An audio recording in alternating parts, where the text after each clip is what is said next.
بسم اللہ الرحمن الرحیم۔ محترم، آپ کے 4 اشکالات ہیں۔ پہلا اشکال ہے جو ہمارے ذکر و نصیحت سے اعراض کرے گا اس کی زندگی کر دیں گے، شاید تنگ کر دیں گے۔ یہ ہے سورہ طٰہٰ آیت نمبر 124۔ اب عرض ہے کہ کوئی شخص مومن ہو، اللہ کی ذات اور احکامات کو دل سے تسلیم کرنے والا ہو، اسلام کے کسی بھی احکام سے معترض نہ ہو، لیکن اللہ کے ذکر سے روگردانی کرتا ہو، تو کیا ایسا مومن شخص بھی معیشت زنکا کی وعید میں داخل ہوگا؟ میرے بھائی، ذکر سے مراد اللہ کی صرف یاد، زبانی الفاظ نہیں ہیں، بلکہ اللہ کے بتائے ہوئے احکام کے مطابق زندگی گزارنا ہے۔ ذکر سے مراد جو آدمی اللہ کے احکامات کے مخالف زندگی گزارے گا، دنیا اپنے نتائج کے اعتبار سے اس پر تنگ ہو جائے گی۔ میں آپ کو بہت آسان مثال دیتا ہوں۔ جیسے اللہ تعالیٰ کے احکامات میں سے ایک حکم ہے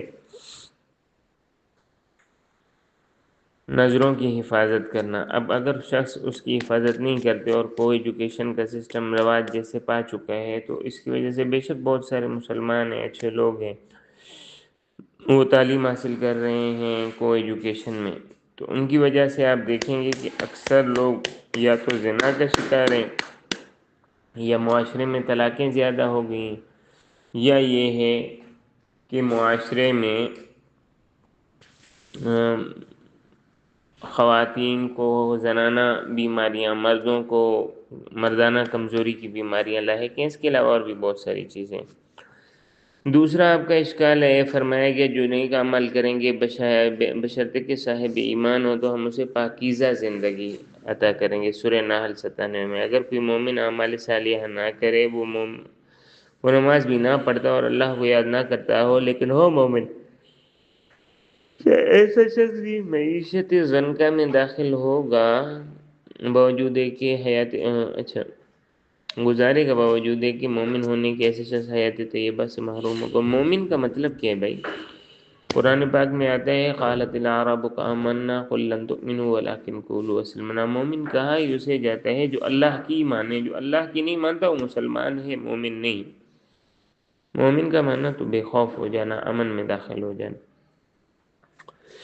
تو جو نماز نہ پڑھے، اللہ کے احکامات سے یعنی اللہ کے احکامات پر زندگی گزارے نہیں، یعنی اللہ کو تو مانے مگر اللہ کی نہ مانے، تو سیدھی سی بات ہے نا، اس کی حیات تو حیات طیبہ نہ ہوئی نا، وہ تو شیطان کی بات مان رہے۔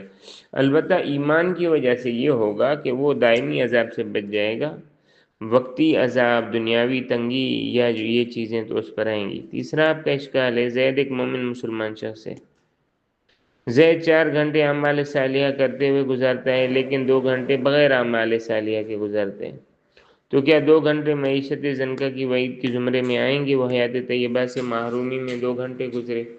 دیکھیں یہ 2 گھنٹے جو ہے اگر اس نے اللہ کی مخالفت میں گزارے، قانون پھر بھی وہی ہے کہ اللہ کی مخالفت میں گزارے تو ان 2 گھنٹوں کا جواب دے ہوگا۔ اگر اس نے کسی اور ایسے کام میں گزارے جس میں اللہ کی مخالفت نہیں ہے، تو معیشت زنکا اور حیات طیبہ کے مخالف نہیں ہے۔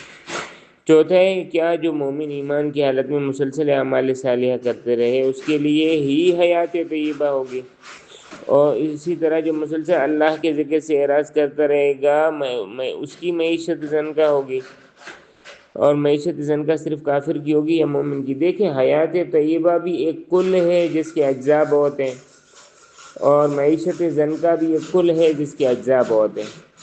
جو جس قدر اعراض کرے گا اس قدر اس کی زندگی تنگ ہوگی۔ اگر وہ کلی اعراض ہے تو کلی تنگی، اگر جزوی اعراض ہے تو جزوی تنگی، اور اگر کلی طور پر اللہ تعالیٰ کے خود کو سپرد کرتا ہے تو کلی طیب، اور کلی طور پر اور جزوی طور پر اللہ تعالیٰ کے سپرد خود کو کرتا ہے تو جزوی حیات طیبہ ہوگی۔